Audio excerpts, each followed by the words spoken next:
kujitokeza na kujiandikisha kuwa wapiga kura. Naibu mwenyekiti wa tume hiyo Fahima Arafat amewataka vijana kujitokeza kwa wingi zikiwa zimesalia siku 4 kabla ya shughuli hiyo kukamilika. Walikuwa wakizungumza huko Taita Taveta.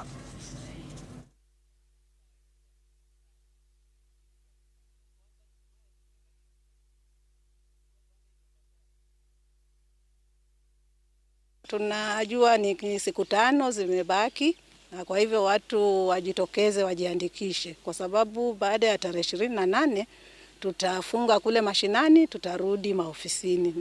Sisi ni partners kwa sababu tuko na vijana hapa ambao ni wanataka kujiandikisha kura, na kila mara kwa mara tunashirikiana na IEBC officials wa county hapa wakifanya mikutano yao hapa. Tunasema tunaendelea na kushirikiana, na pia tunasema katika hali ya kuandikisha kura. Na sisi kama tume tuko na mikakati ya kuhakikisha inclusivity na ya kwamba kila mtu ataweza kufikiwa, wakiwemo prisoners, na pia tunasema ya kwamba wajiandikishe, na pengine kama itakuwa ni wakati wa kupiga kura na wametoka wao si wafungwa anymore, wataweza kujibadilisha waende kile kituo wanachokitaka.